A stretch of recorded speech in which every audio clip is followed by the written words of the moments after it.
नमस्कार शिक्षार्थियों, मैं धीरेन्द्र नाथ तिवारी, अर्थशास्त्र प्रवक्ता, जवाहर नवोदय विद्यालय कानपुर देहात।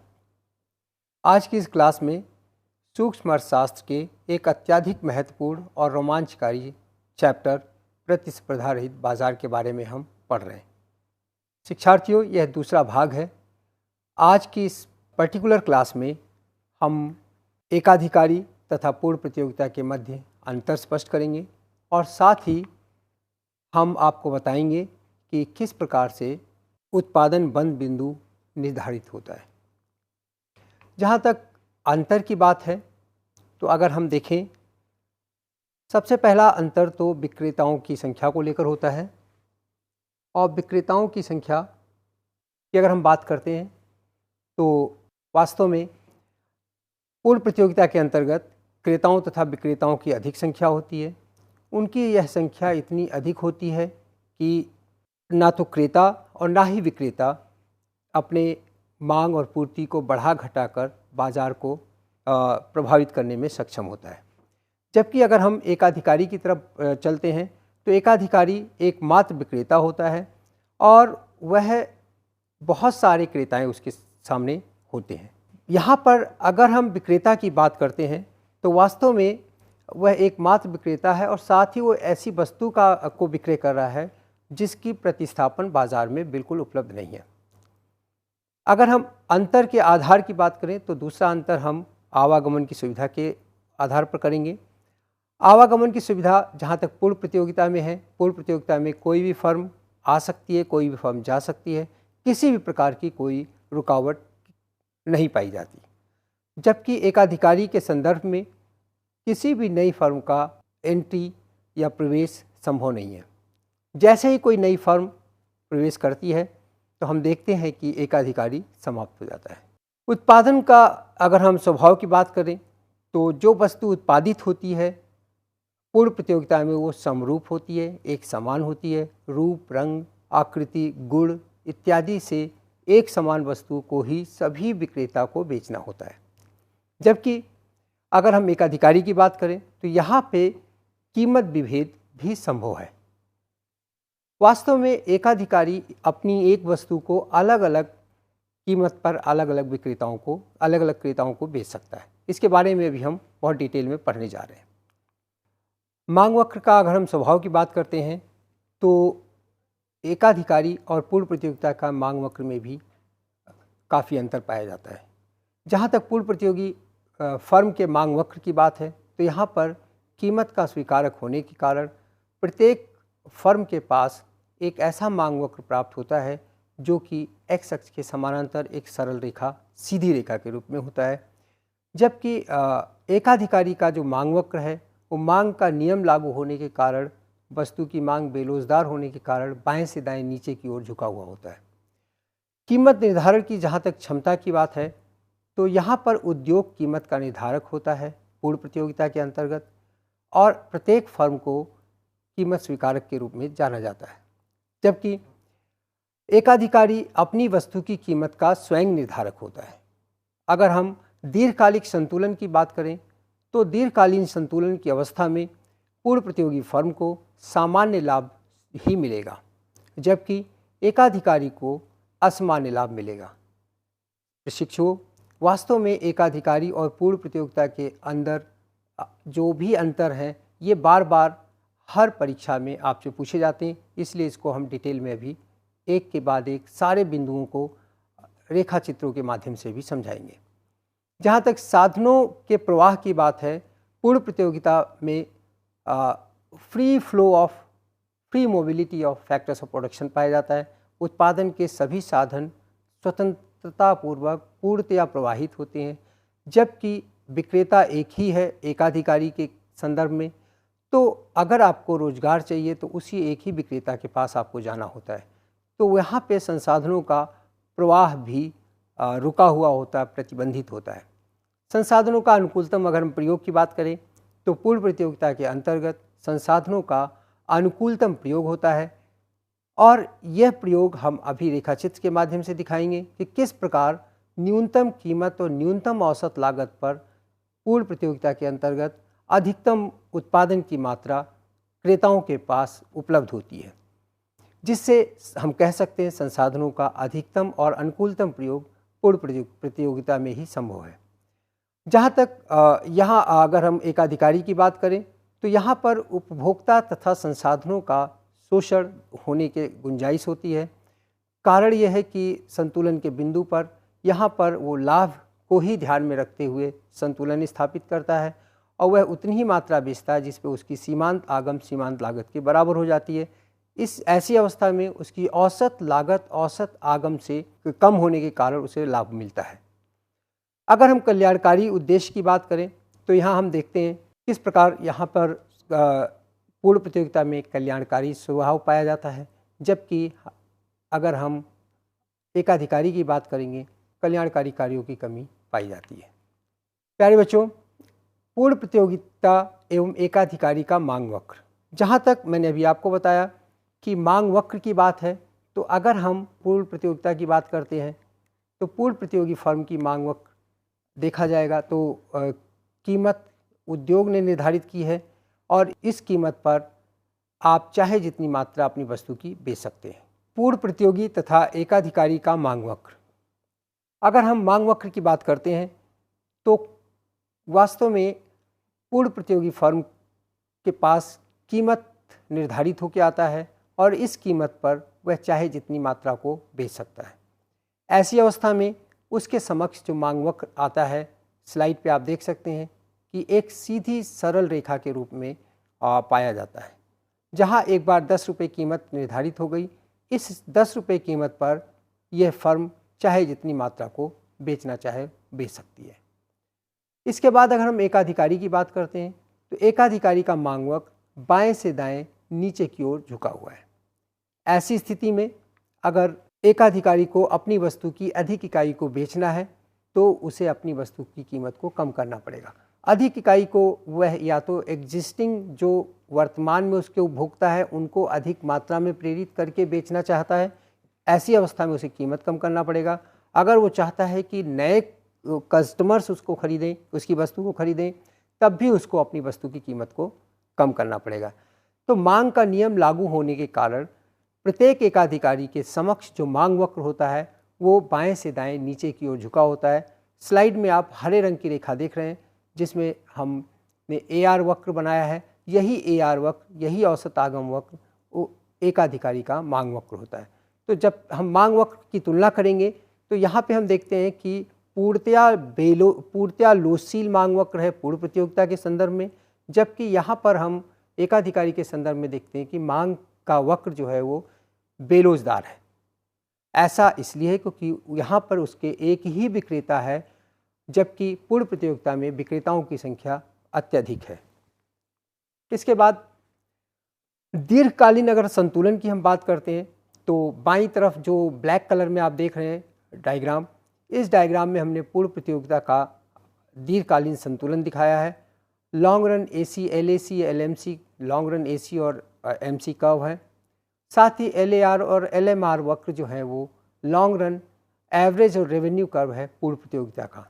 ऐसी स्थिति में हम देखते हैं संतुलन की स्थिति में AC और MC जहाँ पे देखिए E बिंदु पर काट रहे हैं, तो इस स्थिति में संतुलन की स्थिति में इसकी कीमत, औसत लागत और औसत आगम तीनों चीज़ें समान है।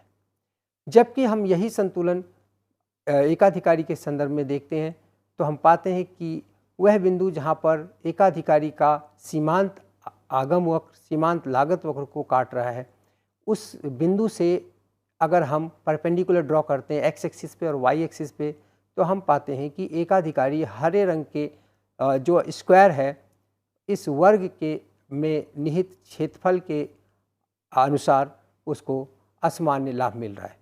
तो दीर्घकाल में एकाधिकारी को असामान्य लाभ मिल रहा है और दीर्घकाल में ही पूर्ण प्रतियोगी फर्म को सामान्य लाभ मिल रहा है। जहाँ तक संसाधनों के अनुकूलतम प्रयोग की बात है, यह बहुत ही महत्वपूर्ण टॉपिक माना जाता है और अक्सर इसमें बच्चे कंफ्यूज हो जाते हैं और वो सही आंसर नहीं दे पाते। इस कन्फ्यूजन को दूर करने के लिए हमने आपके सामने दोनों के संतुलन को अलग अलग दिखाया है। बाईं तरफ अगर आप देखेंगे तो पूर्ण प्रतियोगी फर्म का दीर्घकालीन संतुलन है, दाईं तरफ अगर आप देखते हैं तो एकाधिकारी फर्म का दीर्घकालीन संतुलन है, और इन दोनों ही रेखाओं को हमने मर्ज करके समाहित करके एक दूसरा डायग्राम बनाया है जो सेंटर में बना हुआ है, बड़े साइड आकार का भी है। इसके अंदर हमने दोनों के तुलनात्मक अध्ययन को दिखाने की कोशिश की है। तो शिक्षार्थियों, जहाँ तक पूर्ण प्रतियोगी का दीर्घकालीन संतुलन है, अभी हमने आपको बताया कि संतुलन बिंदु पर यहाँ पे आप देख रहे हैं कि किस प्रकार इनका AR AC के बराबर है और साथ ही MR MC के भी बराबर है। यहाँ पे अगर हम देखते हैं इसको, लेकिन अगर हम एकाधिकारी की बात करते हैं तो संतुलन बिंदु पर एकाधिकारी का MC MR के तो बराबर है, लेकिन इस बिंदु से अगर हम परपेंडिकुलर ड्रॉ करें तो हम पाते हैं कि AC AR से कम है, यानी औसत आगम औसत लागत से अधिक है। तो संतुलन बिंदु पर एकाधिकारी का दीर्घकाल में औसत आगम औसत लागत से अधिक है, जबकि संतुलन बिंदु पर दीर्घकाल में पूर्व प्रतियोगी फर्म का औसत आगम औसत लागत के समान है। तो शिक्षार्थियों, अगर औसत आगम औसत लागत के समान है तो सामान्य लाभ प्राप्त होता है। अब अगर हम इन दोनों रेखा चित्रों को मिला करके एक नई रेखा चित्र बनाते हैं तो अब आप नीचे आ जाइए बड़े वाले रेखा चित्र में।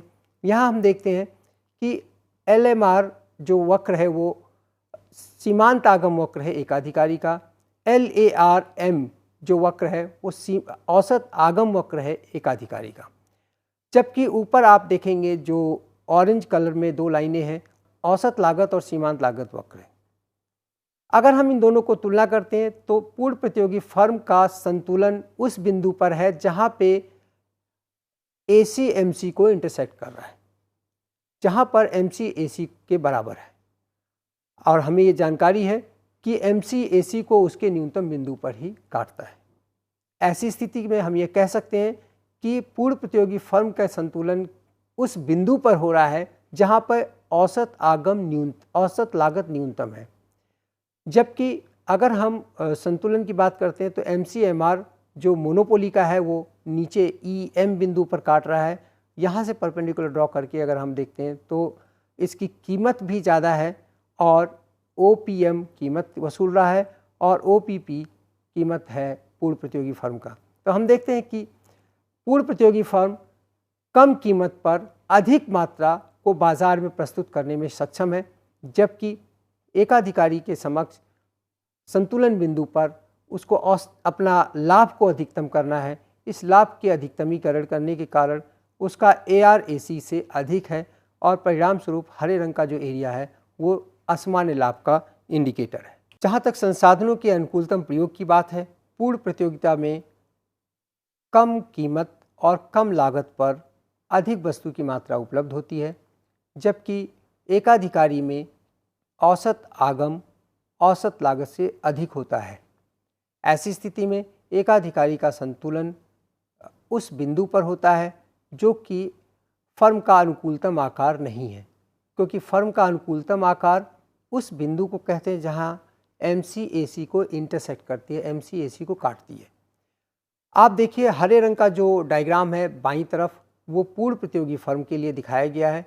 यहाँ पर हम देखते हैं संतुलन बिंदु पर औसत आगम औसत लागत के भी बराबर है, क्योंकि MC AC को इंटरसेक्ट कर रही है। इसका मतलब है कि ये फर्म का अनुकूलतम आकार है, यानी कि न्यूनतम लागत पे फर्म यहाँ वस्तु को उत्पादित करने में सक्षम है। साथ ही इस फर्म को सामान्य लाभ मिल रहा है। जबकि अगर हम दाईं तरफ देखते हैं एकाधिकारी का संतुलन, तो एकाधिकारी के संतुलन की स्थिति में MC MR तो बिंदु पर इक्वल है, लेकिन आप देखेंगे कि इस बिंदु पर AR जो है वो AC से अधिक है। तो हरे रंग का एरिया जो है वो आपका असामान्य लाभ का इंडिकेटर है। तो शिक्षार्थियों, पूर्ण प्रतियोगिता और एकाधिकारी दोनों को अगर हम मर्ज करके एक तीसरा डायग्राम बनाते हैं तो हम आपके सामने देखेंगे कि किस प्रकार ARM औसत आगम वक्र है एकाधिकारी का, LMRM वक्र एकाधिकारी का सीमांत आगम वक्र है। यहाँ पे AC और MC दोनों के लिए समान है, क्योंकि लागत का स्ट्रक्चर दोनों ही प्रकार के फर्मों के लिए समान माना जा सकता है।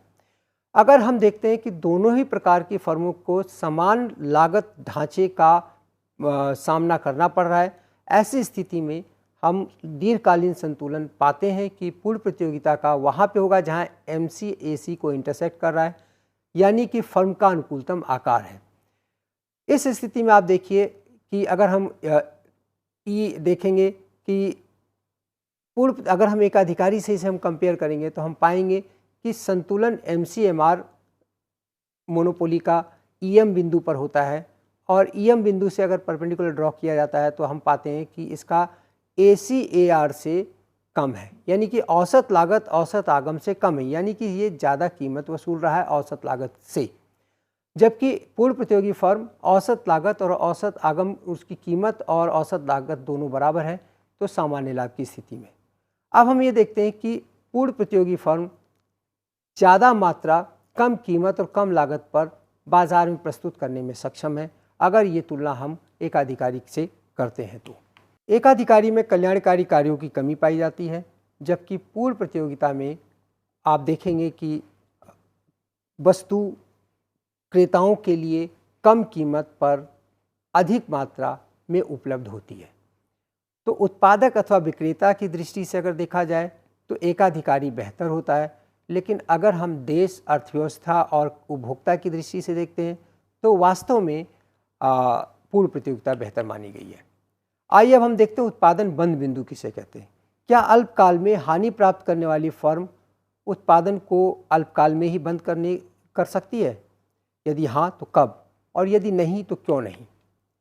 यह एक रेखाचित्र आपके सामने है जिसमें हम 3 डायग्राम के माध्यम से ऐसा दिखा रहे हैं। रेखाचित्र नंबर 1 में आप देखेंगे अगर उत्पादन को तत्काल बंद कर दिया जाए तो कुल हानि TFC के बराबर होती है, लेकिन अगर उत्पादन को चालू रखा जाता है तो कुल हानि जो है TR माइनस TC के बराबर होती है, क्योंकि अब TR का अमाउंट आप वस्तु को बेचने से प्राप्त कर सकते हैं। तो पहले रेखाचित्र में हम देखते हैं कि अगर उत्पादन को तत्काल बंद कर देती है फर्म, तो आप देखेंगे जो ऑरेंज और येलो कलर का एरिया है ये दोनों मिलाकर उसे हानि हो रही है। लेकिन अगर वो वस्तु का उत्पादन करते हैं और उसको बेचते हैं तो येलो कलर का जो एरिया है वह एरिया कवर करने में सक्षम है, यानी कुल स्थिर लागत के साथ साथ कुल परिवर्तनशील लागत का भी एक अच्छा हिस्सा फर्म कवर करने में सक्षम है। ऐसी स्थिति में उसकी हानि जो है वो कम हो जाती है और अब खाली ब्राउन कलर का जो एरिया है वही उसकी हानि का इंडिकेटर है। दूसरी स्थिति में हम देखते हैं चाहे वो उत्पादन को तत्काल बंद कर दे या उसको उत्पादन को जारी रखे, दोनों ही स्थिति में उसकी हानि समान ऑरेंज कलर, जो आपका ऑरेंज कलर का एरिया है इसी एरिया के बराबर उसको हानि हो रही है। तीसरी स्थिति में देखते हैं अगर उत्पादन को जारी रखती है तो उसका हानि बढ़ कर के डबल हो जाती है, और उसका मुख्य कारण क्या है? उत्पादन बंद बिंदु वह बिंदु होती है जिस बिंदु पर वस्तु की कीमत उसकी औसत परिवर्तनशील लागत के समान हो जाती है। ऐसी स्थिति में वह उत्पादन जारी रखे या बंद कर दे, दोनों ही अवस्था में उसको समान रूप में हानि होती है, इसलिए यह उत्पादन बंद बिंदु कहता है। हम यह निष्कर्ष निकाल सकते हैं कि उत्पादन बंद बिंदु वह बिंदु होता है जब अल्पकाल में एक हानि प्राप्त करने वाली फर्म अपने उत्पादन को बंद करने के लिए मजबूर हो जाती है। यह वह बिंदु है फर्म की वस्तु को बेचकर मिलने वाली कीमत उसकी औसत परिवर्तनशील लागत के ABC के समान होती है, जो कि रेखाचित्र नंबर 2 में दिया गया है। तो इस क्लास में हमने आपको सबसे पहले तो एकाधिकारी और पूर्ण प्रतियोगिता के मध्य तुलनात्मक अध्ययन किया। हमने आपको बताया कि दोनों के मांग वक्र में भी अंतर है। पूर्ण प्रतियोगी फर्म का मांग वक्र एक्स अक्ष के समानांतर एक सीधी रेखा होता है, जबकि एकाधिकारी का मांग वक्र बेलोचदार बाएं से दाएं नीचे की ओर झुका हुआ होता है। हमने आपको बताया कि संसाधनों का अनुकूलतम प्रयोग पूर्ण प्रतियोगिता में ज़्यादा अच्छा होता है एकाधिकारी की तुलना में। साथ ही हमने आपको बताया कि अल्पकाल में एक हानि प्राप्त करने वाली फर्म अपने उत्पादन को कब बंद करने के लिए तैयार हो जाती है। आज की इस क्लास में इतना ही। थैंक यू, धन्यवाद।